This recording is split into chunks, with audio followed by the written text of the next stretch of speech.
Assalamualaikum warahmatullahi wabarakatuh. Saya Delia Diva dengan NPM 240110301097. Saya dari program studi akuntansi. Pada video ini saya akan membahas mengenai maqasid syariah untuk memenuhi tugas akuntansi syariah. Pertama-tama, mari kita ketahui dahulu apa itu maqasid syariah. Menurut bahasa, maqasid adalah bentuk jamak dari maqsad yang merupakan masdar yang dapat diartikan dengan makna maksud atau tujuan. Sedangkan syariah dalam konteks ini berarti hukum-hukum Allah yang mengatur hubungan manusia dengan Tuhan, manusia dengan manusia, dan manusia dengan alam. Jadi dapat diartikan bahwa maqasid syariah adalah tujuan-tujuan yang ingin dicapai oleh hukum Islam untuk mewujudkan kemaslahatan bagi umat manusia di dunia dan di akhirat. Menurut Imam Asy-Syatibi, maqasid syariah memiliki 5 pokok utama. Yang pertama, hifzu ad-din atau menjaga agama. Yang kedua, hifzu an-naf atau menjaga jiwa. Yang ketiga, hifzu akal, yaitu menjaga akal. Yang keempat, hifzu an-nas, yaitu menjaga keturunan. Dan yang kelima, hifzu al-ma'al atau menjaga harta. Sebelum saya jelaskan lebih lanjut mengenai 5 pokok utama maqasid syariah, perlu diketahui bahwa dalam penerapannya, maqasid syariah terbagi dalam 3 tingkatan, yaitu yang pertama, daruriyat, kebutuhan pokok yang jika hilang akan mengganggu kehidupan dan maqasid syariah secara umum. Yang kedua, hajiyat, kebutuhan tambahan agar kehidupan manusia berjalan lebih mudah. Yang ketiga, tasiniyat, kebutuhan untuk memperindah, menyempurnakan, atau meningkatkan kualitas hidup. Kembali lagi ke 5 pokok utama maqasid syariah. Yang pertama, hifzu ad-din atau menjaga agama. Bahwa menjaga agama dalam maqasid syariah merupakan upaya untuk menjaga amalan ibadah dan melawan saat Islam dihina atau dipermalukan. Nah, dalam penerapan menjaga agama pada tingkat daruriyat, memelihara dan melaksanakan kewajiban agama dalam tingkat primer. Misalnya, sholat 5 waktu adalah kewajiban, yang jika diabaikan, eksistensi agama akan terancam. Lalu pada tingkat hajiyat, melaksanakan ketentuan agama dengan maksud menghindar kesulitan, seperti contohnya sholat jamak dan kasar bagi yang sedang bepergian, yang jika dilaksanakan, tidak akan mengancam eksistensi agama, melainkan hanya dibebankan pada orang yang melakukannya. Lalu pada tingkat tahsiniyat, mengikuti petunjuk agama untuk menjunjung tinggi martabat manusia, sekaligus melengkapi pelaksanaan kewajiban terhadap Tuhan. Contohnya, menutup aurat atau membersihkan badan yang jika tidak dilakukan tidak akan mengancam eksistensi agama, serta tidak pula mempersulit orang yang melakukannya. Pokok utama maqasid syariah yang kedua adalah hifzu an-naf atau menjaga jiwa. Bahwa salah satu hak utama yang diperhatikan dalam Islam adalah hak hidup. Islam melindungi manusia untuk menjaga keselamatan jiwa dari alasan apapun. Allah juga mengharamkan pembunuhan orang lain dan melarang seseorang untuk membunuh dirinya sendiri. Penerapan dalam menjaga jiwa pada tingkat daruriyat, yakni pemenuhan kebutuhan yang jika diabaikan eksistensi jiwa dapat terancam. Misalnya memenuhi kebutuhan pokok berupa makanan untuk mempertahankan hidup. Lalu pada tingkat hajiyat, kegiatan yang jika diabaikan tidak akan mengancam eksistensi manusia. Namun jika dipaksakan mungkin akan mempersulit hidup. Contohnya diperbolehkan berburu binatang untuk menikmati makanan yang lezat dan halal. Lalu pada tingkat tahsiniyat, kegiatan normatif yang bersifat kesopanan tidak akan mengancam jiwa atau mempersulit, misalnya tata cara makan dan minum. Pokok utama maqasid syariat yang ketiga adalah hifzu akal atau menjaga akal.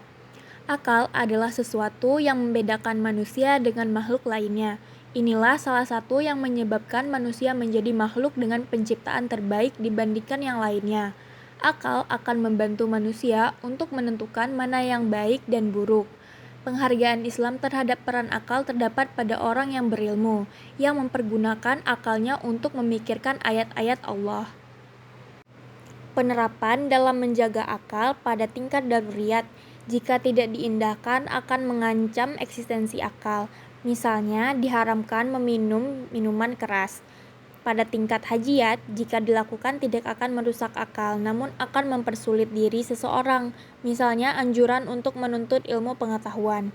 Lalu, pada tingkat tahsiniyat, jika dilakukan tidak akan mengancam eksistensi akal dan erat kaitannya dengan etika, misalnya menghindar dari khayalan atau mendengar sesuatu yang tidak berfaedah.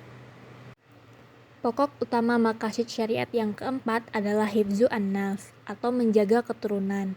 Kemaslahatan utama yang dilindungi syariat melalui poin ini adalah keberlangsungan suatu generasi manusia untuk mencegahnya dari kepunahan dengan upaya-upaya yang mengacu pada kebaikan di dunia dan akhirat.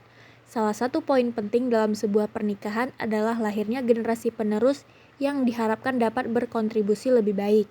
Keturunan menjadi penting. Salah satu yang mencelakai penjagaan keturunan adalah dengan melakukan zina. Penerapan dalam menjaga keturunan pada tingkat daruriyat yang jika diabaikan eksistensi keturunan akan terancam. Misalnya syariat nikah dan dilarangnya berzina. Lalu pada tingkat hajiyat yang jika diabaikan tidak akan mengancam eksistensi keturunan, namun bisa mempersulit. Misalnya ditetapkan ketentuan menyebutkan mahar bagi suami pada waktu akad nikah. Jika mahar itu tidak disebutkan pada waktu akad, suami akan mengalami kesulitan karena ia harus membayar mahar mils. Lalu pada tingkat tahsiniyat yang jika diabaikan tidak akan mengancam eksistensi manusia, pun tidak pula mempersulit perkawinan, misalnya khitbah atau walimah dalam perkawinan. Pokok utama maqasid syariat yang kelima adalah hifzu al-ma'al atau menjaga harta. Bahwa makna menjaga harta adalah mencari harta demi menjaga eksistensinya dan menambah kenikmatan materi dan religi. Lebih lanjut, manusia tidak boleh menjadi penghalang bagi dirinya dan hartanya. Namun yang perlu ditekankan, harta tersebut harus memenuhi 3 syarat, yakni didapat dengan cara yang halal, dipergunakan untuk hal yang halal, dan dikeluarkan untuk ibadah dan bermanfaat untuk masyarakat di sekitarnya. Penerapan dalam menjaga harta pada tingkat daruriyat, yang jika dilanggar eksistensi harta akan terancam. Misalnya syariat tentang tata cara pemilikan harta dan larangan mengambil harta orang lain dengan cara yang tidak sah. Lalu pada tingkat hajiyat, yang jika dilanggar eksistensi harta tidak akan terancam, namun akan mempersulit orang yang bersangkutan. Misalnya syariat tentang jual beli dengan cara salam. Lalu tingkat tahsiniyat, yang berpengaruh pada sah atau tidaknya harta tersebut. Misalnya ketentuan tentang menghindarkan diri dari pengecohan atau penipuan. Lalu, apa keterkaitan antara maqasid syariah dengan akuntansi syariah? Maqasid syariah memiliki keterkaitan erat dengan akuntansi syariah karena keduanya berangkat dari prinsip yang sama, yaitu menghadirkan kemaslahatan dan menolak kemudaratan dalam kehidupan manusia. Akuntansi syariah bukan sekadar pencatatan transaksi keuangan, tetapi juga instrumen untuk menjaga nilai-nilai maqasid syariah. Misalnya, prinsip hifzu al-ma'al atau menjaga harta tercermin dalam pencatatan dan pelaporan keuangan yang jujur, transparan, serta bebas dari praktik riba, gharar, dan penipuan. Prinsip hifzu ad-din atau menjaga agama tercermin dalam kepatuhan terhadap aturan syariah dalam aktivitas bisnis, sehingga akuntansi berfungsi sebagai alat pengendalian agar perusahaan tetap sesuai syariah. Selain itu, hifzu al-akal atau menjaga akal diwujudkan melalui penyajian laporan keuangan yang informatif dan rasional, sehingga membantu pengambilan keputusan yang sehat. Sementara hifzu an-nas atau menjaga keturunan dan hifzu an-naf atau menjaga jiwa dapat dikaitkan dengan tanggung jawab sosial perusahaan yang memperhatikan kesejahteraan karyawan, lingkungan, serta generasi mendatang.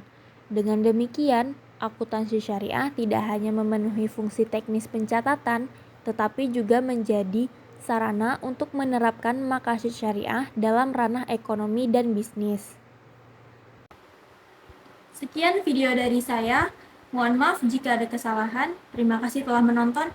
Assalamualaikum warahmatullahi wabarakatuh.